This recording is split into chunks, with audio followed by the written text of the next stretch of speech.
ಎಲ್ಲರಿಗೂ ಪ್ರಣಾಮಗಳು. ನಮ್ಮ ಸಂಸ್ಕಾರವಾಣಿ ಕನ್ನಡ ಯೂಟ್ಯೂಬ್ ಚಾನಲ್ಗೆ ಎಲ್ಲರಿಗೂ ಪ್ರೀತಿಯ ಸ್ವಾಗತ.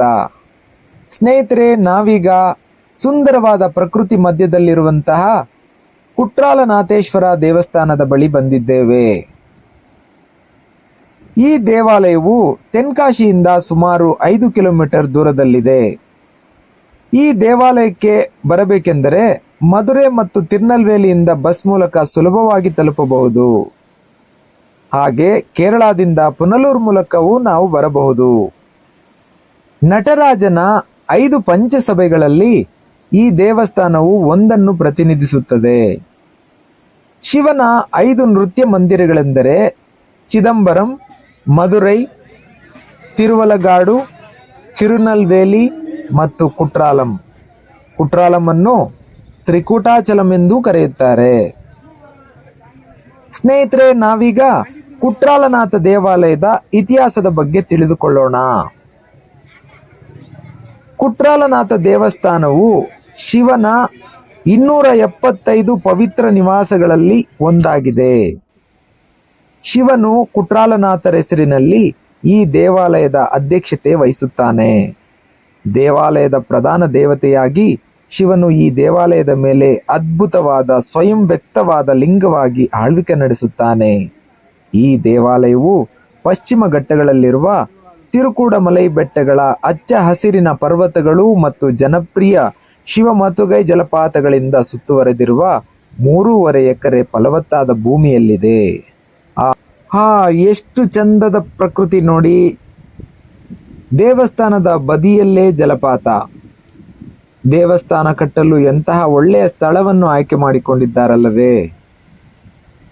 ಎಲ್ಲ ಕಾಲದಲ್ಲೂ ನೀರು ಹರಿಯುತ್ತಲೇ ಇರುತ್ತದೆ ಇಲ್ಲಿ.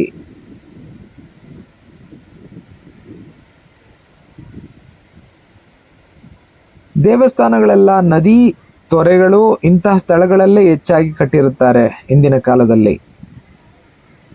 ನೋಡಿ, ಎಷ್ಟು ಹಾಲಿನಂತೆ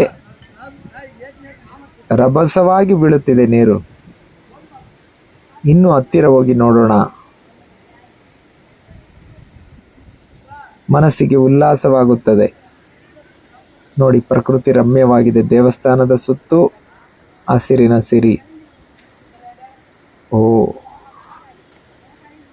ಹಾಲಿನ ಪರ್ವತ.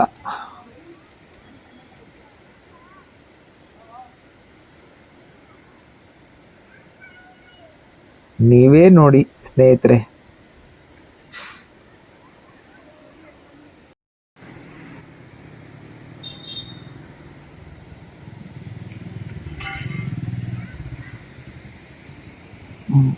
ಬಹಳ ಸಮೀಪ ಇದೆ.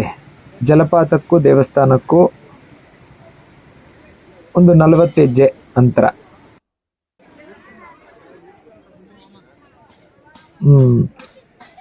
ದೇವಸ್ಥಾನದ ವಿಚಾರ ಮಾಡುತ್ತಿದ್ದೇವಲ್ಲವೇ, ಅದನ್ನೇ ಮುಂದುವರಿಸೋಣ. ಈ ದೇವಾಲಯವು ಸುಮಾರು 2000 ವರ್ಷಗಳಷ್ಟು ಹಳೆಯದು ಎಂದು ಇತಿಹಾಸ ಹೇಳುತ್ತದೆ. ಆದರೆ ದಂತಕಥೆಗಳು ಇದನ್ನು ಮೂಲತಃ ವಿಷ್ಣುವಿಗೆ ಅರ್ಪಿಸಲಾಗಿತ್ತು ಎಂದು ಹೇಳುತ್ತದೆ. ಹೇಗೆಂದು ನೋಡೋಣವೇ. ಪಾರ್ವತಿ ದೇವಿಯೊಂದಿಗಿನ ಸ್ವರ್ಗೀಯ ವಿವಾಹದ ಸಮಯದಲ್ಲಿ ಕೈಲಾಸ ಪರ್ವತದಲ್ಲಿ ಉಂಟಾದ ಅಸಮತೋಲನವನ್ನು ಸರಿಪಡಿಸಲು ಶಿವನು ಅಗಸ್ತ್ಯ ಋಷಿಯನ್ನು ನೇಮಿಸಿದ ದಂತಕಥೆ ನಮಗೆಲ್ಲರಿಗೂ ತಿಳಿದೇ ಇದೆ. ಅಗಸ್ತ್ಯ ಋಷಿಗಳು ಕುಟ್ರಾಲಂಗೆ ಬಂದಾಗ ಅವರು ವಿಷ್ಣುವಿಗೆ ಸಮರ್ಪಿತವಾದ ದೇವಾಲಯಕ್ಕೆ ಭೇಟಿ ನೀಡಿದರು ಎಂದು ಹೇಳಲಾಗುತ್ತದೆ. ತಮ್ಮ ಅತೀಂದ್ರಿಯ ಶಕ್ತಿಯನ್ನು ಬಳಸಿಕೊಂಡು ಅವರು ಪ್ರಧಾನ ದೇವತೆಯ ವಿಗ್ರಹವನ್ನು ಲಿಂಗವಾಗಿ ಪರಿವರ್ತಿಸಿದರು ಮತ್ತು ದೇವಾಲಯವನ್ನು ಶಿವನ ವಾಸಸ್ಥಾನವನ್ನಾಗಿ ಪರಿವರ್ತಿಸಿದರು. ಅವರು ಶ್ರೀದೇವಿ ಮತ್ತು ಭೂದೇವಿಯನ್ನು ಕ್ರಮವಾಗಿ. ಸ್ನೇಹಿತರೆ, ಮತ್ತೆ ಕಥೆಯನ್ನು ನಿಲ್ಲಿಸುತ್ತಿದ್ದೇನೆ. ನಾವೀಗ ಮೂಲಸ್ಥಾನದ ಬಳಿ ಬಂದಿದ್ದೇವೆ, ಗರ್ಭಗುಡಿಯ ಬಳಿ ಬಂದಿದ್ದೇವೆ. ಶ್ರೀ ಕುಟ್ರಾಲನಾಥೇಶ್ವರ ದೇವರ ದರ್ಶನ ಮಾಡಿಕೊಳ್ಳೋಣ. ಬನ್ನಿ, ಕೈ ಮುಗಿದು ಪ್ರಾರ್ಥನೆ ಮಾಡಿ ನಮಿಸೋಣ. ನೋಡಿ, ಅಲ್ಲಿ ಕಾಣುತ್ತಿದೆಯಲ್ಲ, ಅದೇ ಕುಟ್ರಾಲನಾಥೇಶ್ವರ ಲಿಂಗ. ನಮಸ್ಕರಿಸಿ. ಓಂ ನಮಃ ಶಿವಾಯ.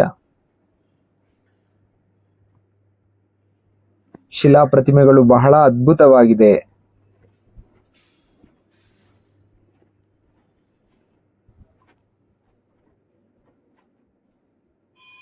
ದೇವರ ದರ್ಶನವಾಯಿತು.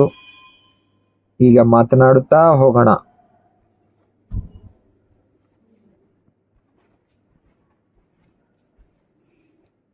ದಂತಕಥೆಯನ್ನು ಮುಂದುವರಿಸೋಣ. ಪರಾಶಕ್ತಿ ದೇವಿಯು ಶ್ರೀ ಚಕ್ರ ವಿನ್ಯಾಸದೊಂದಿಗೆ ಕಟ್ಟು ಅಥವಾ ಪೀಠದ ಮೇಲೆ ಕುಳಿತಿದ್ದಾಳೆ. ಈ ಪೀಠವನ್ನು ಧರಣಿ ಪೀಠ ಎಂದು ಕರೆಯುತ್ತಾರೆ. ಧರಣಿ ಎಂದರೆ ಭೂದೇವಿ ಅಥವಾ ಭೂಮಿ ತಾಯಿಯು ಪರಾಶಕ್ತಿಯಾಗಿ ರೂಪಾಂತರಗೊಂಡಿದ್ದಾಳೆ ಎಂದು ಸೂಚಿಸುತ್ತದೆ. ಶಕ್ತಿಯ ಕೋಪದ ಸ್ವಭಾವವನ್ನು ಪರಿಗಣಿಸಿ ಅವಳನ್ನು ಸಮಾಧಾನಪಡಿಸಲು ಅವಳನ್ನು ಪೀಠದ ಮುಂದೆ ಕಾಮಕೋಟೀಶ್ವರ ಎಂದು ಶಿವಲಿಂಗವನ್ನು ಸ್ಥಾಪಿಸಲಾಗಿದೆ. ದಂತಕಥೆಯ ಪ್ರಕಾರ ವಿಷ್ಣುವಿನ ಶಂಖವು ದೇವಾಲಯವಾಗಿ ವಿಸ್ತರಿಸಿ ಚಕ್ರವು ದೇವಾಲಯದ ಗೋಪುರವಾಗಿ ರೂಪಾಂತರಗೊಂಡಿತು. ಲಿಂಗದ ಮೇಲೆ ಅಗಸ್ತ್ಯ ಋಷಿಗಳ ಬೆರಳಚ್ಚುಗಳು ಇನ್ನೂ ಸ್ಪಷ್ಟವಾಗಿವೆ ಎಂದು ಭಕ್ತರು ಹೇಳುತ್ತಾರೆ.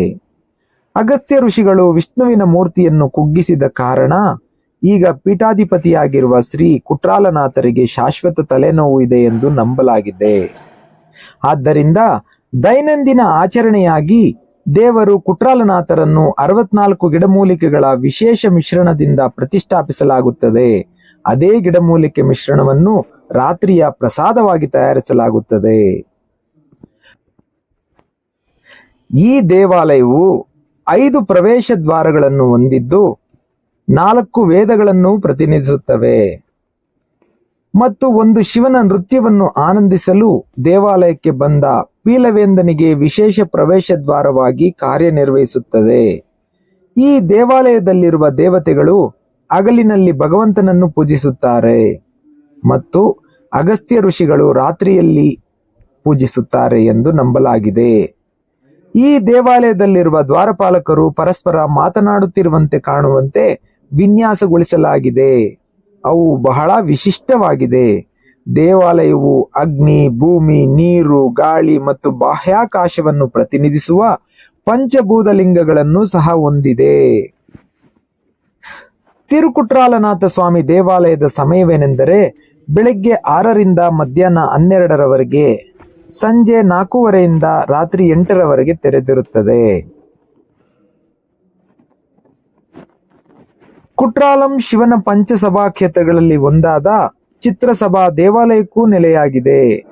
ಈ ಸುಂದರವಾದ ಚಿತ್ರಸಭಾ ಸಭಾಂಗಣವು ಮುಖ್ಯ ದೇವಾಲಯದಿಂದ 500 ಮೀಟರ್ ದೂರದಲ್ಲಿದೆ. ಈ ಚಿತ್ರಸಭಾವು ಚಿದಂಬರಂನಲ್ಲಿರುವ ಚಿತ್ರಸಭೆಯನ್ನು ಹೋಲುವ ಅದ್ಭುತ ಗೋಡೆ, ವರ್ಣಚಿತ್ರಗಳು ಮತ್ತು ಕೆತ್ತನೆಗಳಿಗಾಗಿ ಈ ಪ್ರದೇಶದಲ್ಲಿ ಜನಪ್ರಿಯವಾಗಿದೆ.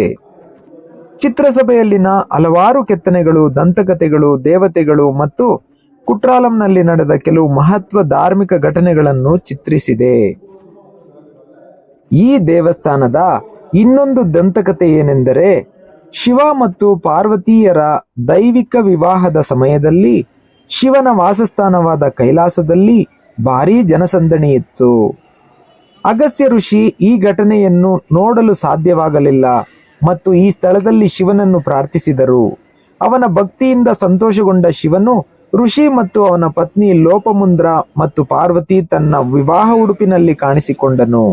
ಶಿವನು ಈ ಸ್ಥಳವನ್ನು ತನ್ನ ವಾಸಸ್ಥಾನವನ್ನಾಗಿ ಮಾಡಿಕೊಂಡನು ಮತ್ತು ಕುಟ್ರಾಲನಾಥರೆಂದು ಕರೆಯಲ್ಪಟ್ಟನು. ಸ್ನೇಹಿತರೆ, ದೇವಸ್ಥಾನದ ಪಕ್ಕದಲ್ಲಿ ನೋಡಿದೆವಲ್ಲ ಜಲಪಾತ, ಅದರಲ್ಲಿ ಸ್ನಾನ ಮಾಡಲು ಬಿಡಲಿಲ್ಲ. ಏಕೆಂದರೆ ಕೆಲವು ದಿನಗಳ ಹಿಂದೆ ಆನೆಯ ಮರಿಯೊಂದು ಜಲಪಾತದಿಂದ ಬಿದ್ದು ಅಸುನೀಗಿತ್ತು. ಆದ್ದರಿಂದ ಭಕ್ತಾದಿಗಳಿಗೆ ಅಲ್ಲಿ ಸ್ನಾನ ಮಾಡಲು ಅವಕಾಶವಿಲ್ಲ, ಅಲ್ಲಿ ಕ್ಲೋಸ್ ಮಾಡಿದ್ದಾರೆ. ಆದ್ದರಿಂದ ಇಲ್ಲಿಂದ 2 ಕಿಲೋಮೀಟರ್ ದೂರದಲ್ಲಿ 5 ಜಲಪಾತ ಒಂದೇ ಕಡೆ ಇದೆ. ಅಲ್ಲಿ ಹೋಗಿ ಸ್ನಾನ ಮಾಡಿ ಬರೋಣ ಎಂದು ಹೊರಟಿದ್ದೇವೆ. ಬಿಸಿಲು ತುಂಬಾ ಇರುವುದರಿಂದ ಈಗ ನೋಡಿ ಸಮಯ 12:30 ಆಗಿದೆ. ಆದ್ದರಿಂದ ಅಲ್ಲಿಗೆ ಹೋಗಿ ಜಲಪಾತದಲ್ಲಿ ಮಿಂದು ಬರೋಣ ಎಂದು ಹೊರಟಿದ್ದೇವೆ. ನೋಡಿ, ಇಲ್ಲಿ ಟ್ಯಾಟೂ ಹಾಕುವವರು ತುಂಬಾ ಯಥೇಚ್ಛವಾಗಿದ್ದಾರೆ, ಆದರೆ ಹಾಕಿಸಿಕೊಳ್ಳುವವರೇ ಇಲ್ಲ, ನಿದ್ರೆ ಮಾಡುತ್ತಿದ್ದಾರೆ. ನೋಡಿ, ಡ್ರೆಸ್ ಪೀಸ್ಗಳು, ಟ್ಯಾಟೂ,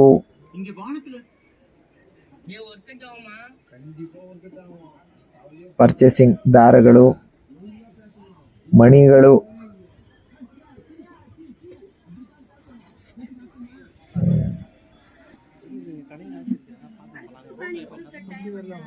ನೋಡಿ, ನಿಮಗೇನು ಕಾಣ ಸಿಗುತ್ತೋ, ನಿಮಗೇನು ಬೇಕೋ ಅದನ್ನ ನೋಡಿ.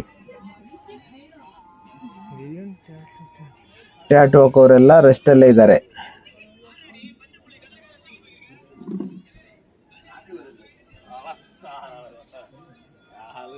ಮಧ್ಯಾಹ್ನದ ಸಮಯವಾದ್ದರಿಂದ ಜನ ಕಡಿಮೆ ಕಾಣಿಸುತ್ತಿದೆ.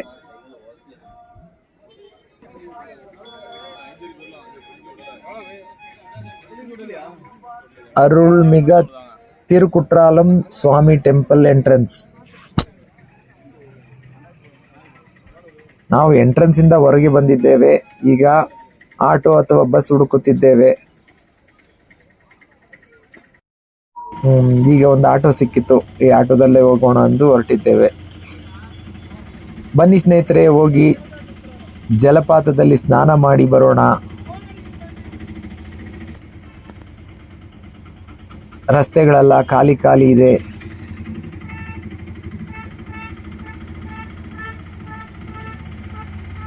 ಆಟೋ ಪ್ರಯಾಣ.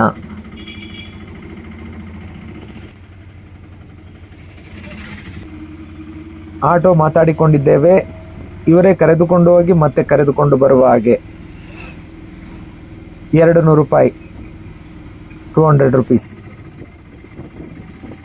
ನಾವು 3 ಜನ ಇದ್ದೇವೆ. ಆದ್ದರಿಂದ ಅವರು ವೆಯ್ಟ್ ಮಾಡಿ ನಾವು ಸ್ನಾನ ಮಾಡುವವರೆಗೂ ಇದ್ದು ಕರೆದುಕೊಂಡು ಬರುತ್ತೇವೆ ಅಂತ ಹೇಳಿದ್ದಾರೆ.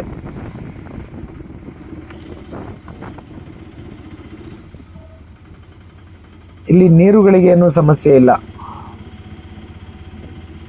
ಆದ್ದರಿಂದಲೇ ಗಿಡ ಮರಗಳು ಸಂಪಾಗಿದೆ ನೋಡಿ.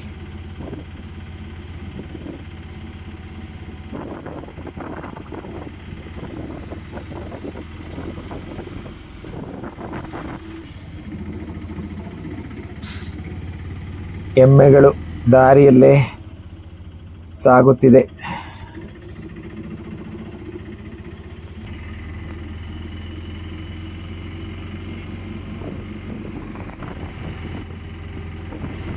ಪ್ರಕೃತಿ ಚೆನ್ನಾಗಿದೆ.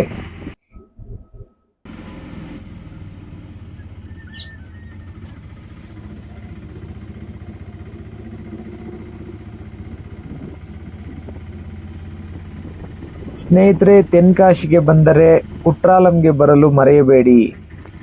ಕುಟ್ರಾಲಂನಲ್ಲಿ ದೇವಸ್ಥಾನ ಬಹಳ ಅದ್ಭುತವಾಗಿದೆ ಹಾಗೂ ದೇವಸ್ಥಾನದ ಸುತ್ತ ಜಲಪಾತಗಳು ಹೆಚ್ಚಾಗಿರುವುದರಿಂದ ಅದರ ಅನುಭವವನ್ನು ನೀವು ಪಡೆಯಬಹುದು.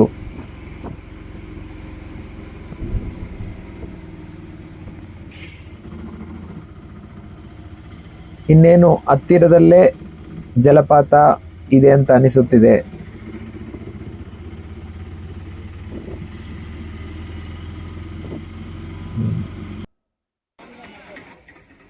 ಸ್ನೇಹಿತರೆ, ಬಂದೇ ಬಿಟ್ವಿ. 10 ನಿಮಿಷ ಅಷ್ಟೇ. ಆಟೋದಲ್ಲಿ ಬಂದರೆ 10 ನಿಮಿಷ. ಆಟೋ ಇಲ್ಲೇ ಇರುತ್ತೆ. ನಾವು ಹೋಗಿ ಜಲಪಾತ ನೋಡಿಕೊಂಡು ಬರೋಣ. ಜಲಪಾತದಲ್ಲಿ ಸ್ನಾನ ಮಾಡುವುದು ಬಹಳ ಹಿತಕರವಾಗಿರುತ್ತದೆ ಈ ಬಿಸಿಲಿಗೆ. ಸ್ನೇಹಿತರೆ, ಜಲಪಾತದ ಹತ್ತಿರ ಬಂದಿದ್ದೇವೆ. ಇದು ಜಲಪಾತಕ್ಕೆ ಹೋಗುವ ರಸ್ತೆ. ಜಲಪಾತಕ್ಕೆ ಹೋಗುವ ರಸ್ತೆಯಲ್ಲಿ ವಿಶೇಷವಾದ ತಿನಿಸುಗಳನ್ನು ಮಾರುತ್ತಿದ್ದಾರೆ ನೋಡಿ. ಇದು ನೋಡಿ, ತೆಂಗಿನ ಮೊಳಕೆ. ತೆಂಗಿನಕಾಯಿ ಒಳಗಿನ ಮೊಳಕೆಯನ್ನ ಬಿಡಿಸಿ ಅದನ್ನು ತಿನ್ನಲು ಕೊಡುತ್ತಿದ್ದಾರೆ. ಆ ಮೊಳಕೆಯನ್ನು ಬೆಳೆಯಲು ಬಿಡುವುದಿಲ್ಲ, ಅದನ್ನು ತಿನ್ನಲು ಪ್ರಾರಂಭ ಮಾಡಿಬಿಟ್ಟಿದ್ದಾರೆ. ನಾವೆಂದೂ ತಿಂದಿಲ್ಲ.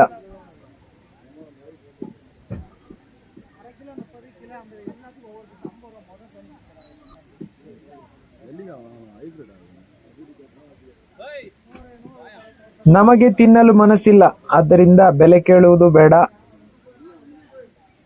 ಬನ್ನಿ ಹಾಗೆ ಮುಂದೆ ಹೋಗೋಣ.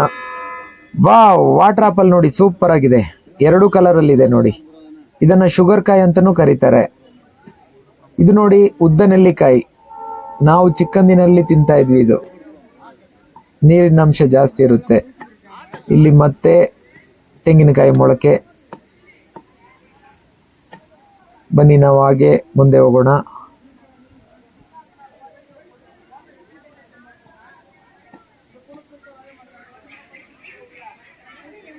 ನೋಡಿ, ಇದು ಲೇಡೀಸ್ಗೆ ಜಲಪಾತವನ್ನ ಬೇರ್ಪಡಿಸಿದ್ದಾರೆ. ಇದು ಲೇಡೀಸ್ ಸ್ನಾನ ಮಾಡುವ ಜಲಪಾತ. ಈ ಕಡೆ 2 ಜಲಪಾತಕ್ಕೆ ಕಂಬಿ ಹಾಕಿದ್ದಾರೆ. ನೋಡಿ ನೋಡಿ, ಲೇಡೀಸ್ ಎಲ್ಲ ಸ್ನಾನ ಮಾಡ್ತಾ ಇದ್ದಾರೆ. ಈ ಕಡೆ ಬಲಗಡೆ ಜೆಂಟ್ಸ್ ಸ್ನಾನ ಮಾಡ್ತಾ ಇದ್ದಾರೆ, ಗಂಡಸರು. ಬನ್ನಿ ನಾವು ಗಂಡಸರ ಕಡೆಗೆ ಹೋಗೋಣ.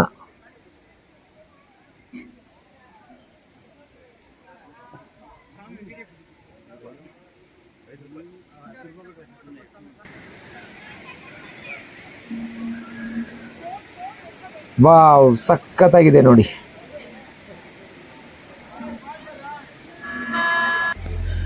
ಇಷ್ಟು ಸುಂದರವಾದ ಸ್ಥಳದಲ್ಲಿ ನಿಂತು ಬೋರ್ಗರೆವ ಜಲಪಾತದ ಮುಂದೆ ನಾನು ಮಾತನಾಡುತ್ತಿದ್ದರೆ ಚೆನ್ನಾಗಿರುವುದಿಲ್ಲ. ನೀವು ಜಲಪಾತವನ್ನು ನೋಡಿ ಆನಂದಿಸಿ.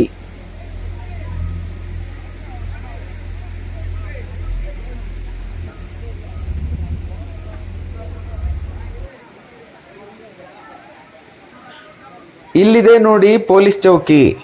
ಇವರು ಬೆಳಗ್ಗೆಯಿಂದ ಸಂಜೆವರೆಗೂ ಎಲ್ಲರನ್ನೂ ವೀಕ್ಷಣೆ ಮಾಡುತ್ತಿರುತ್ತಾರೆ. ಯಾರಾದರೂ ವ್ಯತಿರಿಕ್ತವಾಗಿ ವರ್ತನೆ ಮಾಡಿದರೆ ಕರೆದುಕೊಂಡು ಹೋಗಿ ಕ್ರಮ ತೆಗೆದುಕೊಳ್ಳುತ್ತಾರೆ.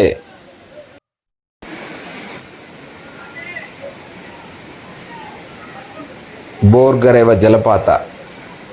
ಮೋಡಿ ಮಾಡುವ ಜಲಪಾತವು ತನ್ನ ಔಷಧೀಯ ಶಕ್ತಿಗಳಿಂದಾಗಿ ಖ್ಯಾತಿಯನ್ನು ಪಡೆದಿದೆ. ದೂರದಲ್ಲಿರುವ ಜನರು ಜಲಪಾತದ ಔಷಧಿಯ ನೀರಿನಲ್ಲಿ ಸ್ನಾನ ಮಾಡಲು ಇಲ್ಲಿಗೆ ಭೇಟಿ ನೀಡುತ್ತಾರೆ. ಇದು ಜುಲೈ ಅಕ್ಟೋಬರ್ ತಿಂಗಳಲ್ಲಿ ಭಾರೀ ರಭಸದಿಂದ ಹರಿಯುತ್ತದೆ.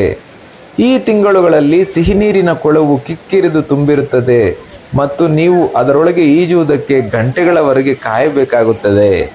ಇದಲ್ಲದೆ ಕೆಲವು ಆಯುರ್ವೇದ ವೈದ್ಯರು ಈ ಗಿಡಮೂಲಿಕೆಗಳ ನೀರನ್ನು ತಮ್ಮ ರೋಗಿಗಳಿಗೆ ಅನಾರೋಗ್ಯವನ್ನು ಗುಣಪಡಿಸಲು ತೆಗೆದುಕೊಂಡು ಹೋಗುತ್ತಾರೆ. ಔಷಧೀಯ ಗಿಡಮೂಲಿಕೆಗಳು ಕಂಡುಬರುವ ಪ್ರದೇಶದ ಮೂಲಕ ಹರಿದು ನೀರು ಇಲ್ಲಿಗೆ ತಲುಪುತ್ತದೆ. ಆದ್ದರಿಂದ ನೀರು ಔಷಧೀಯ ಗುಣವನ್ನು ಹೊಂದಿದೆ.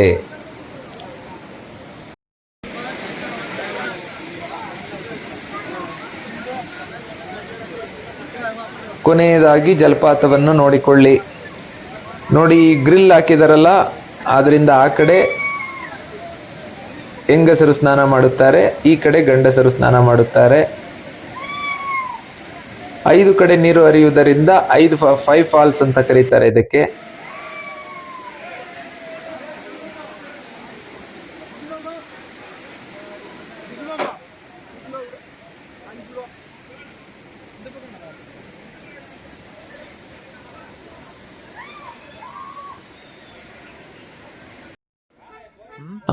ಈಗ ಖರೀದಿ ಮಾಡುವ ಸ್ಥಳಕ್ಕೆ ಬಂದಿದ್ದೇವೆ. ಏನಾದರೂ ವಸ್ತುಗಳು ಬೇಕಾದರೆ ನೋಡಿ, ಇಲ್ಲಿ ಆಯುರ್ವೇದ ವಸ್ತುಗಳು ನೇರವಾಗಿ ಇಲ್ಲಿ ಮಾರಾಟ ಮಾಡುತ್ತಾರೆ.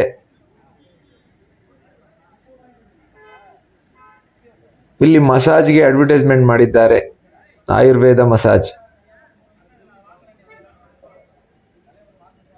ಕೇರಳ ಬಾರ್ಡರ್ ಅಲ್ವೇ, ಅದಕ್ಕೆ. ಈ ಸೊಪ್ಪು ನೋಡಿ, ತಂದು ಸಂಗ್ರಹಿಸಿ ಇದನ್ನು ಮಾರಾಟ ಮಾಡುತ್ತಾರೆ. ಇದು ಶುಗರ್ ರಿವರ್ಸ್ ಮಾಡಲು ಉಪಯೋಗವಾಗುತ್ತದೆ ಎಂದು ಹೇಳುತ್ತಾರೆ.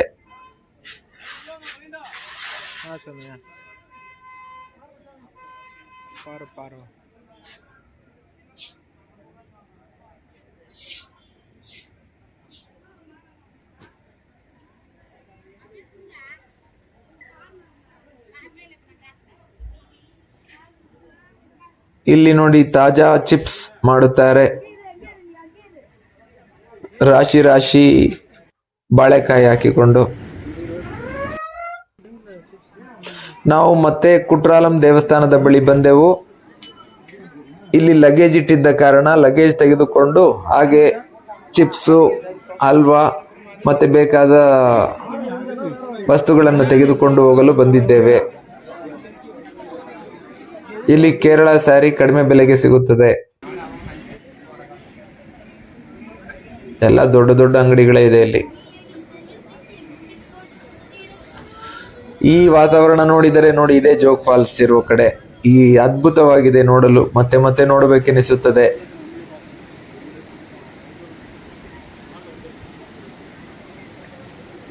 ಆದರೂ ನಿಮಗಾಗಿ ಮತ್ತೊಮ್ಮೆ ಜೋಗ್ ಫಾಲ್ಸನ್ನು ತೋರಿಸುತ್ತೇವೆ ನೋಡಿ.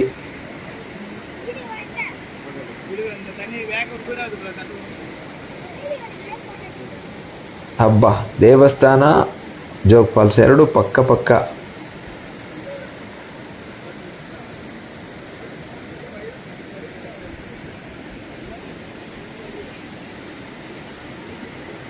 ನೋಡಿ, ಜೋಗ್ ಫಾಲ್ಸಿಂದ ಬರುವ ನೀರು ಇಲ್ಲಿ ಹರಿಯುತ್ತಿದೆ. ಸ್ನೇಹಿತರೆ, ಈ ವಿಡಿಯೋ ಇಷ್ಟ ಆಗಿದ್ದರೆ ನಮ್ಮ ಕನ್ನಡ ಚಾನಲನ್ನು ಸಬ್ಸ್ಕ್ರೈಬ್ ಮಾಡಿಕೊಳ್ಳಿ, ಶೇರ್ ಮಾಡಿ, ಲೈಕ್ ಮಾಡಿ. ಧನ್ಯವಾದಗಳು.